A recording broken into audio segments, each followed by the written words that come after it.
Hello everyone, it's me, and today let's learn some more about memes, or memes if you pronounce it right that way.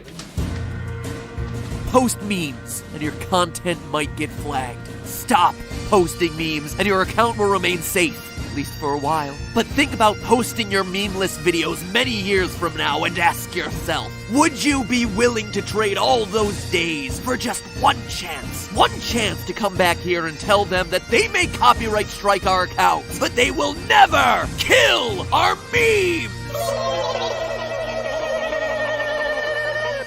Hello, Internet! Welcome to Film Theory! Hello Internet, welcome to Film Theory. Hello.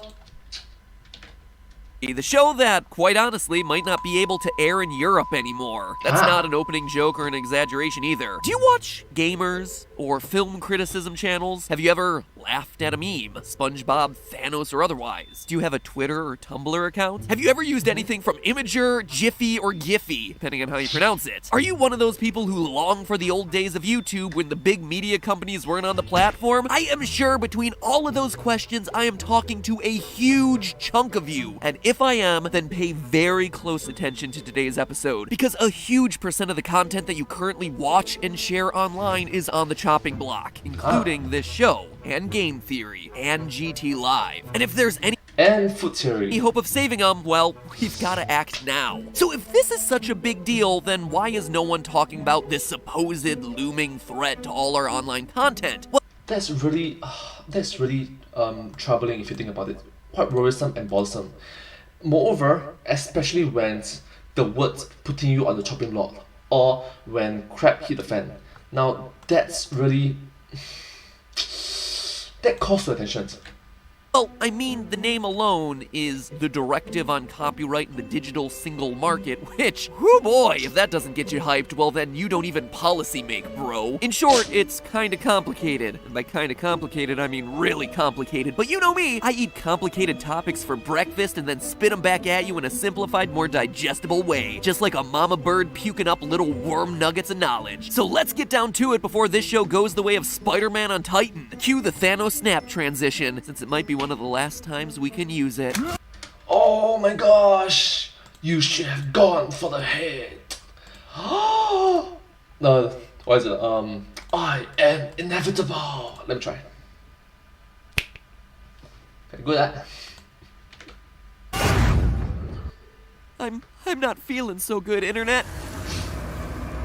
I don't want to go. You may have heard the words Article 13 tossed around on and off throughout this year. And if you follow me on Twitter, you may have seen me trying to sound the alarms about this supposed meme ban, a piece of legislation that, according to Facebook, quote, could have serious unintended consequences for an open and creative internet. And according to YouTube's CEO, poses a threat to creators' livelihoods and all of our ability to upload videos to share our voices with the world. But then, what is this thing that everyone is so worried about? Well, let me explain. Right now, all websites, and I mean all websites, including big ones like YouTube, Tumblr, Facebook, Instagram, Snapchat, Reddit, Twitter, they all rely on two key legal principles to operate: fair use and safe harbor. Fair use is one that probably all of you watching are familiar with at this point, since everyone on YouTube claims that their video is protected by it. Fair use is very, very easy to understand. I'm Alex from I Hate Everything. And where's the fair use? So we will be the first client of this account that will be known as the Fair Use Protection Account, also known as FUPA. But what is it exactly? Well, it allows for the use of copyrighted materials without the permission of the original copyright holder. You may have seen some video creators specifically go out of their way to state that their use of clips is for educational purposes. Now, with all you've just learned in this video that I've made for educational purposes, And that's because educational use, along with criticism and review, commentary, news reporting, and research, are all things that are explicitly allowed by United States fair use doctrine. It's how I'm able to show Gravity Falls clips like this one, and cutouts of characters like this one, when crafting theories about how the show isn't over. Because the show isn't over. It shouldn't be over. Please don't tell me it's over. I refuse to believe that it's over. Please bring back Gravity Falls. Or I like it. Map is like, no, please bring back Gravity Falls. Okay. How CinemaSins can show clips from a movie to sin them, or how honest trailers can show clips from a movie to honestly trailer them. It's how we're able to edit together SpongeBob SquarePants with the Super Smash Bros. World of Light trailer to have Squidward suddenly getting vaporized mid-bath, or how Thanos can snap his fingers to dust away the Emoji Movie. Thank you for that, by the way. But what if something doesn't fall under fair use? Like if I just straight up re-upload a chunk of Harry Potter? Well, that's where Safe Harbor comes in. You see, according to the United States Digital Millennium Copyright Act, or DMCA, media companies can issue takedown notices to website owners requesting the removal of infringing content on their site. When someone uploads a 24-hour live stream of Family Guy to YouTube, YouTube Gosh, 24 hours. 24 hours is a long time to do live stream, especially if you need to entertain people. Gosh, it's a long time for in-person IRL viewers. I mean, I've tried, I failed.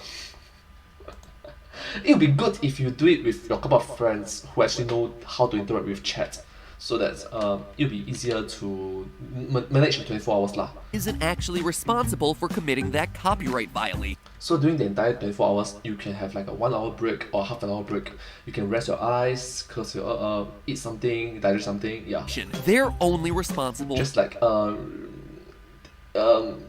mental stress, reduce your mental stress a bit. for removing it. That is the principle of Safe Harbor. That YouTube here is just an intermediary. It's not at fault for someone misusing the system and uploading illegal stuff as long as it gets taken down. And as such, they're shielded from copyright liability. That's why creators get copyright strikes and not YouTube. And just know that when I say YouTube, I really also mean SoundCloud, Imager, Facebook, Twitter, Tumblr, Reddit, pretty much any site that allows users to upload content. Now, there's one problem that you might have noticed with what I just described, that all of these laws are in the United States. The United States Fair Use Doctrine, the United States Digital Millennium Copyright Act. Europe has some very different policies. Policies that the Article 13 meme ban threatens to make even stricter. You see, in Europe, it's not called fair use, it's called permitted use. Now, that at first might seem like an insignificant word change, but just the name permitted use actually speaks to how the European doctrine differs from the US. Think about what the word permit means. It means that you need permission to do something. For example, you're not allowed to park somewhere without a permit from the city. Home improvements require a construction permit from the government. Basically, you're not allowed to do this unless we say that you're allowed to. And the same applies to copyrighted works.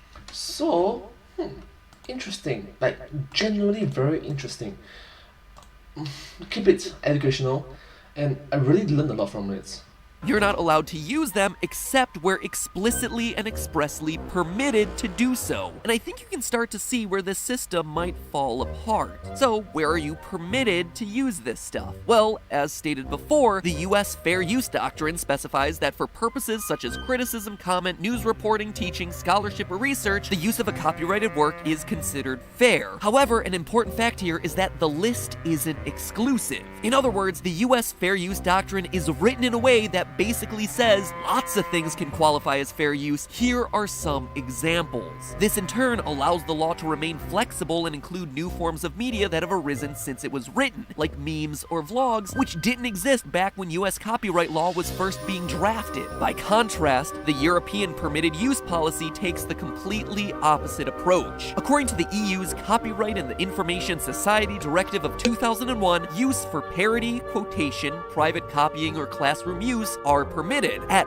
first, that seems pretty similar to US doctrine, but then you realize that's it. That is the whole list. Anything that is not on that list is automatically not allowed. Under US law, you could take something like this scene. What the hell are you? We are Venom. And remix it to do something like this. What the hell are you? It's me, Mario. I'm sorry. I'm sorry.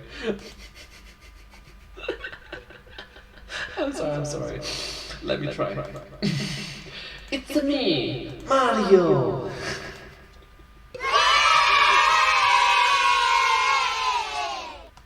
I'm sorry. Quality meme, 10 out of 10, clap clap. And US lawyers would say, well, this might technically not be a criticism or commentary, but it's not like this person is trying to take anyone else's work and pass it off as their own. Fair use! European Union doctrine as it's written says, is it for classroom? Is it a quotation? Is it parody? Well then no permit for you! Oh, and that last one about parody might be a bit confusing, but the legal definition of parody is actually very strict. The best example is something like a parody song. In order to officially qualify, the new parody version of the song needs to have lyrics that directly make fun of the original work, so it's a very limited, narrow definition. In short, Europe's copyright doctrine just tends to be a lot stricter. But Article 13 is what threatens to make a bad problem even worse, because now it's actively targeting the idea of safe harbor. It directly states that, quote, online content sharing service providers, i.e. sites like YouTube, Tumblr, Reddit, whatever, and rights holders, the movie studios, music labels, etc., shall cooperate in good faith in order to ensure that unauthorized protected works or other subject matter are not available on their services. So basically, all these sites need to work to ensure that copyrighted stuff isn't uploaded. That shouldn't be that big of a deal, right? YouTube has Content ID, which protects against wrongful uploads, sometimes a bit too aggressively, but certainly enough to ensure that I can't find full episodes of Phineas and Ferb on here without paying. It should be covered. And meanwhile, sites like Dailymotion, where you can find literally all sorts of illegal uploads on, will be held accountable and need to clean up their act. It all sounds reasonable, right? But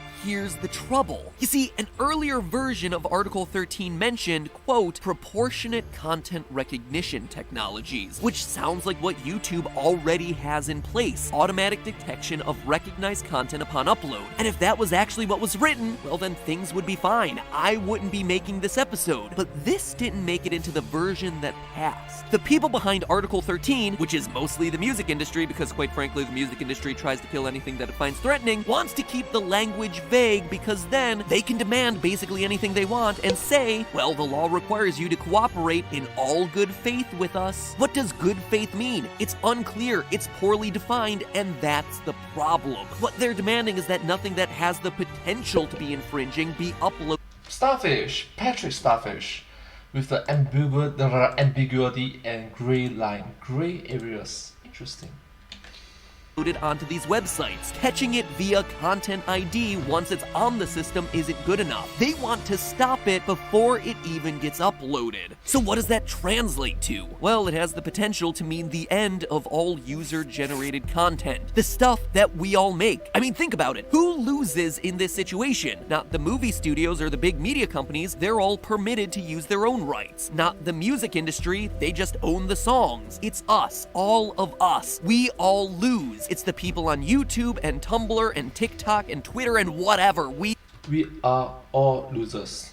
You are a loser, I'm a loser, we are all losers. You watching this, you are a freaking loser. I'm watching this, I'm a loser. We are all losers. lose. In a conversation I personally had with YouTube CEO Susan Wojcicki about Article 13, she made it very clear. If this ends up going through with the current legal language, YouTube will have to treat Europe like a bubble. Videos uploaded outside of Europe won't be able to go in, and in Europe, the only people who will really be permitted to upload will end up being the big companies. If you need even more proof, she even wrote about it. Quote, if implemented as proposed, Article 13 threatens hundreds of thousands of jobs, European creators, businesses, artists, and everyone they employ. The proposal could force platforms like YouTube to allow only content from a small number of large companies. It would... Gosh. YouTube. Get it? You. Okay, it's just me lah. Yeah, but you get the point. You get the point, right? You.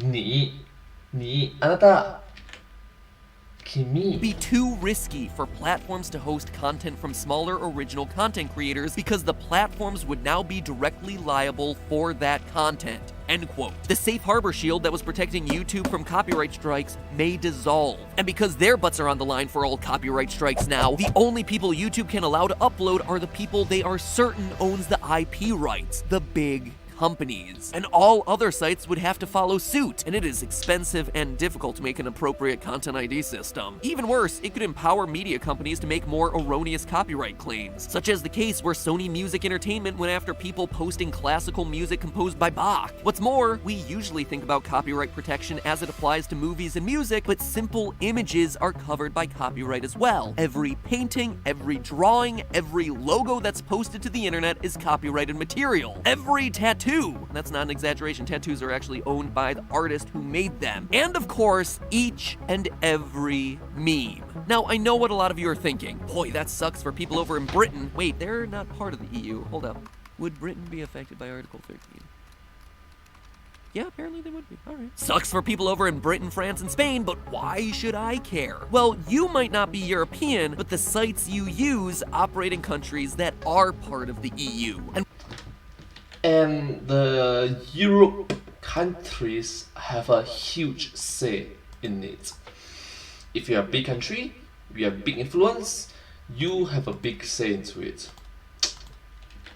When different countries have different laws, companies usually cater to the least common denominator. Rather than having different policies for users in different countries, companies will just usually target the strictest set of rules and comply with those, then apply that set of rules to everybody. For a recent example of this, earlier this year, you probably got a flood of emails from Facebook, Google, Reddit, and pretty much every website under the sun notifying you, hey, we've updated our privacy policy, click that you accept it. Well, the fact that you got all these emails around the same time wasn't a coincidence. All of these companies were updating their privacy policy to comply with GDPR, the General Data Protection Regulation passed in May by, you guessed it, the European Union. These sorts of privacy and copyright changes affect all users, not just those based in the EU. And trust me, once media companies realize that they can take us down in one part of the globe, I guarantee they'll be knocking down the door trying to make it happen in more corners of the earth. So, European or not, the EU Copyright Directive is something that should matter to you,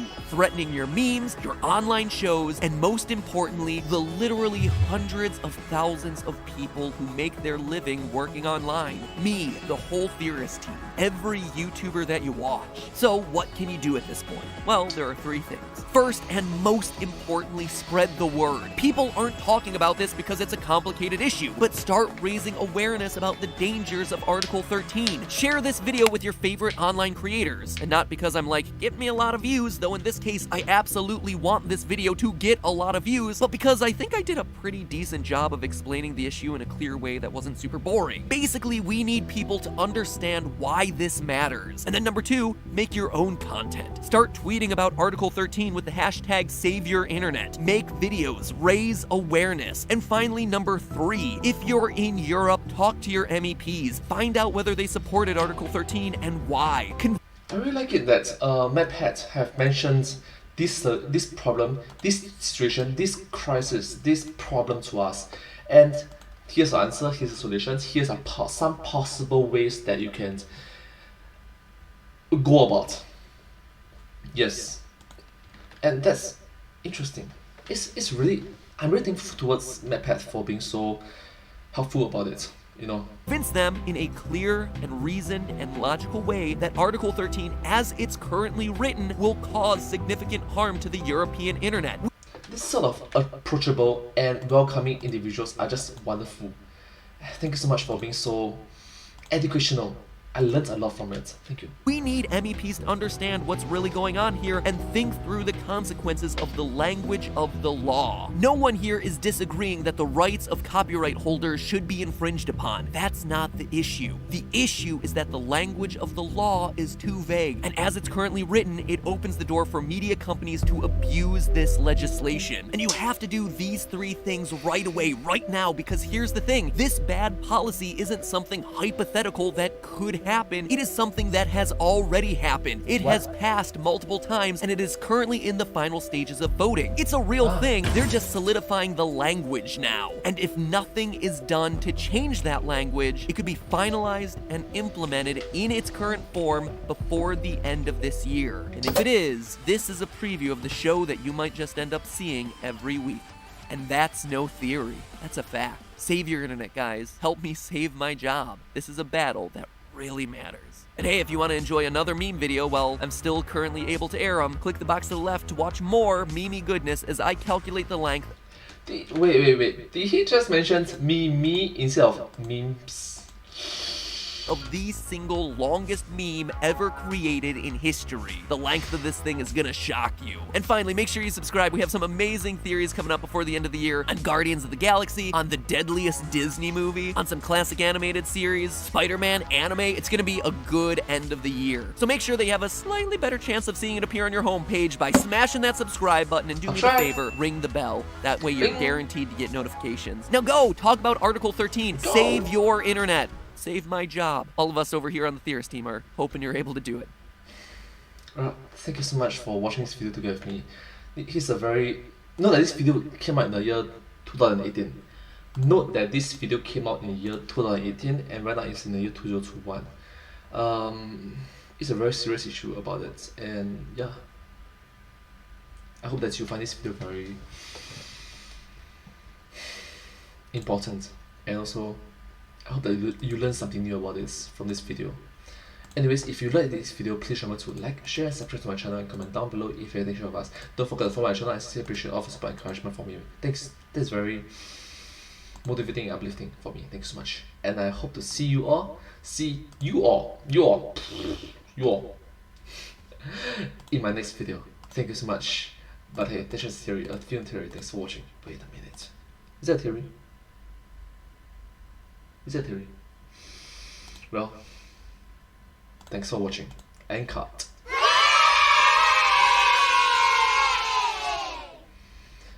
Thank you so much. Subscribe.